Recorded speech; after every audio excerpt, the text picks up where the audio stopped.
चलिए अब खबरें विस्तार से देखते हैं। पिछड़ी जातियों और जनजातियों के विकास के चाहे लाख दावे किए जाए, लेकिन हकीकत यह है कि अभी भी कई गांव ऐसे हैं जहां ना तो सड़क है और ना ही स्कूल है।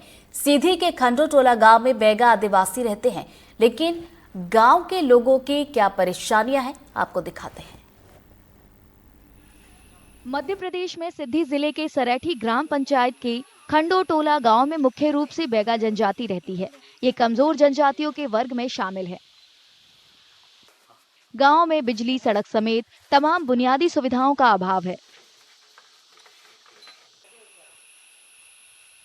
वहाँ तो बहुत के विधायक आप उससे बात करा था, अर्जीपुर जी शब्द थे, संसद का दिन है, मुख्यमंत्री के दिन है, प्रधानमंत्री के दिन है, कहूँ नहीं सुनाता है। क्या कहते हैं? अर्जीपुर जी दे दिन हो गए, क्या कहते हैं? कई किलोमीटर पैदल चले कर यहाँ से कम 10 किलोमीटर खामघाटी यहाँ तक पहुँचे।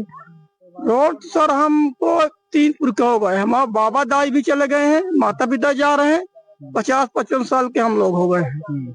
और चुनाव समय में आते हैं, बड्डे उज्जा कुर्ता पजामा पहन कर आते हैं, वोट दो, रोड देंगे, लाइट देंगे, फिर इसके बाद कोई भी नहीं लौटता है इधर तक। गांव में एक प्राथमिक स्कूल है। स्कूल पूरा करने के बाद बच्चे या तो पढ़ाई छोड़ देते हैं या आगे की शिक्षा के लिए पैदल लंबी दूरी तय करते हैं। सरकार की योजना यहाँ तक पहुँची है? कहाँ पहुँची है? कुछ नहीं है। आवास आवा है, लाडी बहनी आवा है, गल्ला मिला था या का मिला था। जब रोड या वो लाइट नहीं है तो कुछ व्यवस्था नहीं है। बार बार चाहे पूछो, चाहे एक बार पूछो। लड़कियां की पढ़ाई लिखाई कुछ नहीं हो रहा। 5वीं से 1 से 5वीं तक पढ़े लड़का बच्चा हो गया। सब परेशानी है, जिंदगी भर की है। जब से हम जाने लायक भय हो से परेशानी है या कुछ की व्यवस्था नहीं है। टीचर बताते हैं कि हर रोज और खासकर बरसात में स्कूल आना कितना मुश्किल है।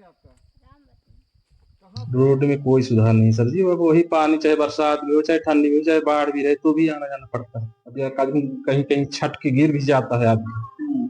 जी हाँ सर। आप कैसे आते हैं? हम बाइक से आते हैं। जी हाँ। बरसात में भी आना पड़ता है सर।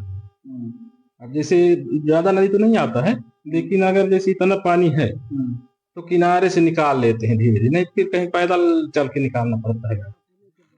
गांव वाले बताते हैं कि जब कोई बीमार पड़ता है या किसी के लिए अस्पताल जाना जरूरी होता है, जैसे गर्भवती महिलाओं को, तो नजदीकी अस्पताल में जाने का कोई साधन नहीं है।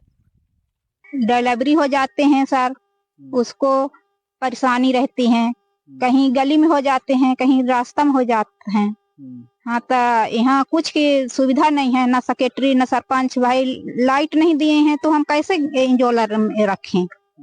हमारे लड़का बच्चा परेशानी रहते हैं, स्कूल जाते हैं पैदल। कहीं घटना हो जाए, इधर तो बहुत जंगल है, पहाड़ है और ये नदी है, कहीं बह जाए तो हम क्या करेंगे?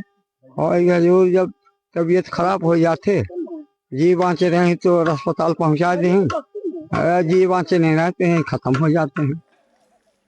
अधिकारी परेशानियां दूर करने का वादा तो करते हैं, साथ ही प्राथमिक बंदिशों का हवाला भी देते हैं। वहाँ सड़क और बिजली की सुविधा उपलब्ध नहीं हो पाई है, क्योंकि उस गांव में पहुंचने के लिए जंगल विभाग, मध्य प्रदेश शासन का जंगल विभाग का नियंत्रण है।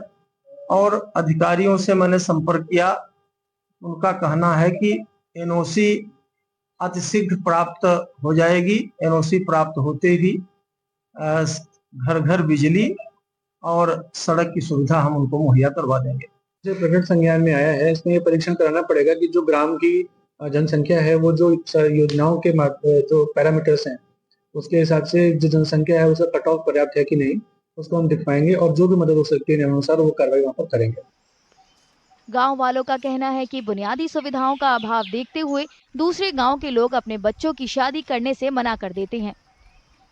शादी वाले को अब लड़का बूढ़ा लगा, बिटिया बूढ़ा लगा के शादी करी हैं? कहीं उनके गांव में तो अंधेरा है, बिटिया शादी नहीं कराती हैं? प्रशासन ने भरोसा दिया कि जल्द हालात सुधरेंगे, लेकिन गांव वालों को यकीन नहीं है। वे कहते हैं जब वाकई विकास नजर आएगा तभी उन्हें भरोसा होगा।